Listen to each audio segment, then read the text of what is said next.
Bonjour tout le monde, mercredi 18 décembre, nouveau point bourse. Les marchés US ont enchaîné avec une cinquième séance de hausse consécutive.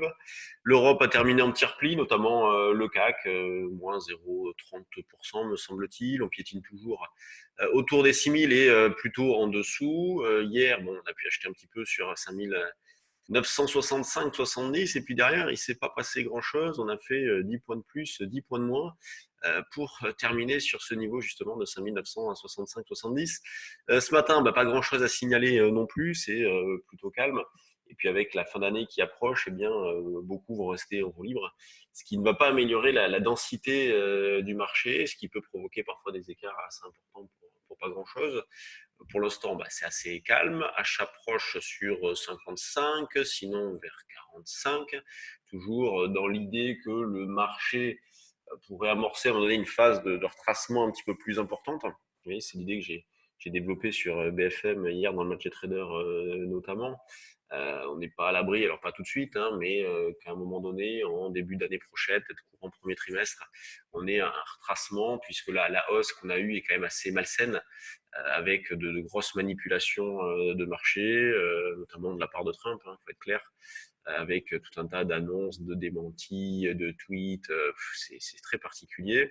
Donc là, c'est l'accord de phase 1 qui a été payé, hein, largement payé, sachant qu'il n'y a pas grand-chose de concret, et puis on n'est pas à l'abri de représailles si jamais un des deux pays ne respecte pas l'engagement. Donc beaucoup de méfiance, manque de visibilité, peu de conviction, ce qui fait que les marchés bougent lorsqu'il y a des news et ne bougent pas quand il n'y a plus rien. Donc là, depuis le début de la semaine, il n'y a pas, enfin depuis hier et ce matin, il n'y a pas grand-chose, donc les marchés ne bougent pas beaucoup.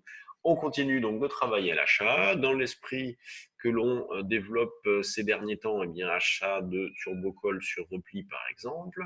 Les plus agressifs prendront du 5845-50 par exemple, sinon 5750. Et franchement, on pourrait attaquer par là 5850, 5815. Vous voyez, on pourrait se concentrer sur ces strikes-là. Alors, à acheter où? À acheter sur 55 et sinon plus bas vers 45. Moi, j'attaque déjà sur 55, je suis déjà placé. Hier, j'ai commencé sur 65-70. Bon, pour la revente, ça a été un petit peu plus compliqué. On a pu alléger un petit peu là. Sinon, l'idée, c'était quand même surtout d'aller chercher 95 et je garde ça à l'esprit.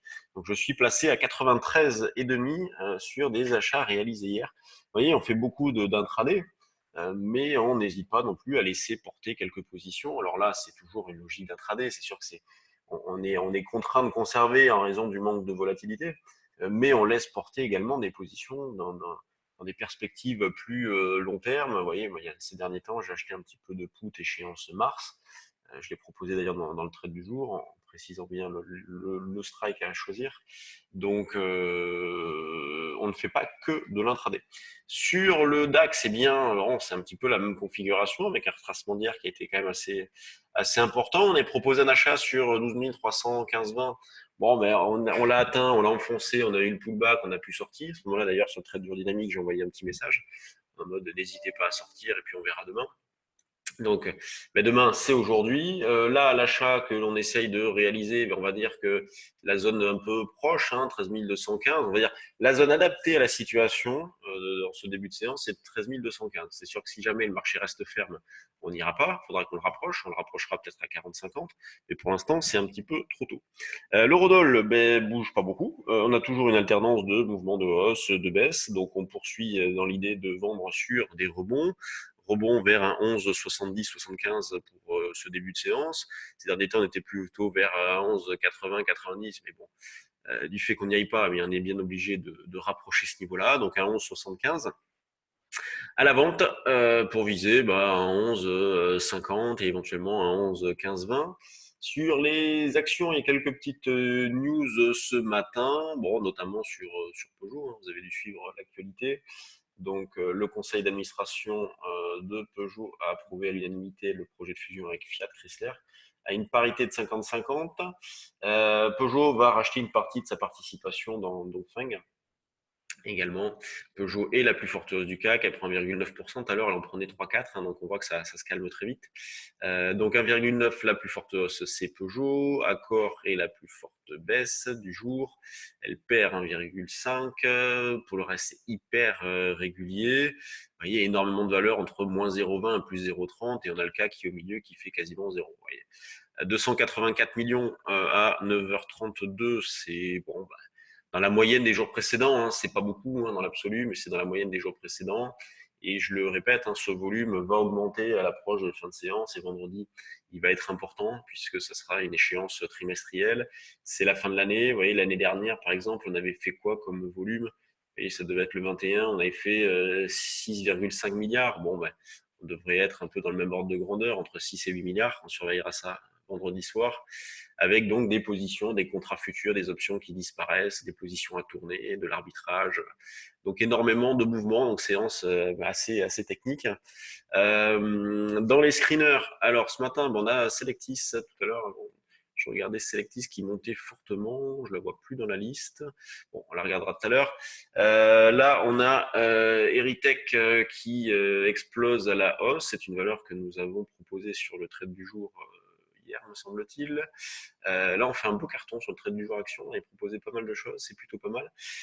Poxel qui est pas trop mal, difficile à déclencher. Voltalia, Adosia, Inat. Inat qui est dans une zone de rebond possible. Franchement, les biotech et tout. Et puis aux pharmaceutiques, biotech, j'arrête un peu. Bon, là, je vous montre des bébés, valeurs sur lesquelles on est déjà. Donc, et des bébés, elle est jolie, graphiquement, c'est joli, mais on voit que c'est quand même assez laborieux. Donc, Peugeot, on l'a vu tout à l'heure, de vos teams. Je vous parlais de Selectis, hop, elle est ici. Donc, 9,5 de hausse, elle est magnifique, hein, franchement. On a déclenché un signal d'achat par ici. Alors, bien évidemment, on a allégé, voire on a soldé, mais elle est vraiment très belle graphiquement. Là, je vais la mettre dans le manuel de stage avec le signal qui a été fantastique, qui nous a permis d'acheter pas au meilleur prix, mais au meilleur moment, puisque derrière, on a eu une hausse sans discontinuer quasiment, et on est passé de 9 à 16. Vous voyez, on a déclenché vers 10 et de 10 à 16. Donc c'est assez impressionnant. Bon, bah, c'était tout ce qu'il y avait à dire ce matin sur les marchés. En ce qui concerne notre offre de formation, les calendriers sont à jour sur notre site internet. On a fixé les dates pour le premier trimestre, donc n'hésitez pas. Formation à Paris, formation à Bordeaux, formation en ligne. Donc on continue dans la lignée de ce que l'on a développé cette année avec un petit peu de formation en ligne, puisque ça remportait un certain intérêt. Merci d'être fidèle à ce point bourse. N'oubliez pas de liker.